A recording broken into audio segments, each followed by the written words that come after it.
Hi everyone, it's Niamh here and welcome to my art journaling channel. Today we're going to be playing with some of the new releases from Dina Wakley, and we're going to be using gloss sprays on the Burlap pages. I'm starting off with this new stencil from Dina Wakley, which I think is called Done is Better. It's got lots of different sayings on it. And I'm just using some washi to tape it onto my burlap. Now the reason for that is I wanted to hold the stencil as close as possible to the surface because I was going to spray gloss sprays through the stencil. And if it's a little bit loose, you're probably going to get more puddling underneath it. So I just thought this would be a good way to sort of control the spray slightly onto the surface. One of the things I really loved about this was I was able to, with the excess spray on the surface, get some plain collage tissue and peel off the excess. So you can see me putting the tissue over the top and soaking up all that extra gloss spray, which means I've got two collage sheets now that I can use and add things to, which is really cool. So once I've finished, I'm just going to peel off my washi, and I end up with a fairly reasonable stenciling go. Obviously really important, particularly if you're working on the burlap, to put some protective paper behind it because it is a loose thread and things can go through to the other page. It wasn't too bad with the spray actually. I didn't have too much leak through, but just, you know, better to be safe than sorry. So once I'd finished, I wanted to add a little bit more. So these again are some new stencils. These are the leafy curled branches, or I think they're called. I have to remember.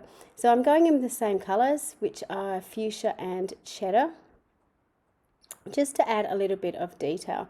Now I got a little bit carried away with this, as I always do when I'm doing a bit of stenciling, because I really liked them, so I kept adding more and more fronds to the page, but sort of just building up a bit of a leafy garden down the bottom.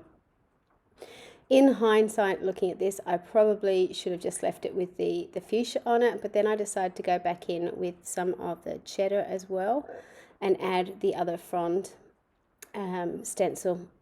So it does get a little bit cluttered, but you know, it wouldn't be a Niamh page if it didn't, and I was having fun. You'll notice also I've still got that protective sheet behind. Again, just like with the spray, when you're stenciling with paint, you can sometimes get some stuff go through the other page. So just be aware that it is a good idea to have something behind your work. The good thing about the burlap though is it's fairly absorbent, so the paint does get trapped into the fibres of the material or the fabric fairly easily, so you can sort of move on with what you're doing without the fear of your paint still being wet and so on.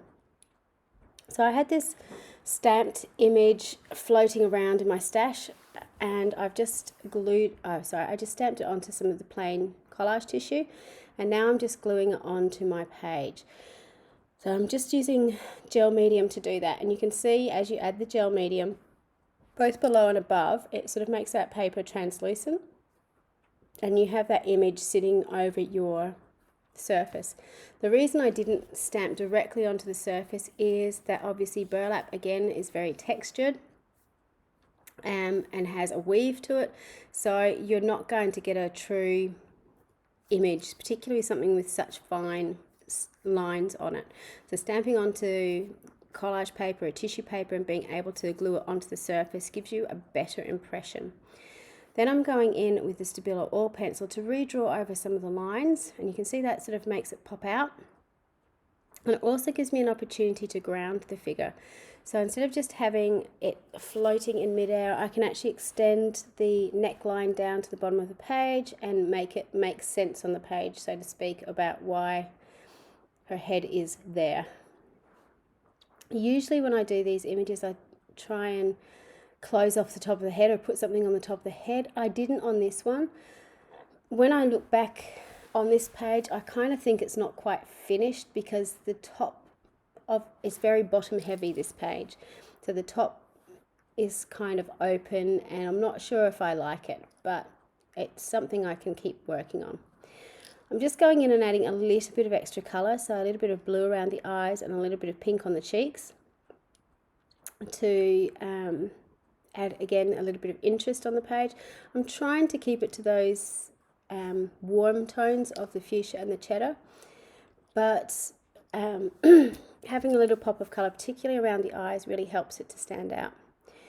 So I decided I'd actually use the stencil as well to stencil my quote onto the page, and I've just used some of the washi tape I used before to mask off some of the other areas on the stencil. And I find, particularly when I'm doing word stencils that have things quite close together, it's just a really handy way to be able to stencil without worrying that you're going to over stencil into an area, and you can get a nice clean impression of what you're doing.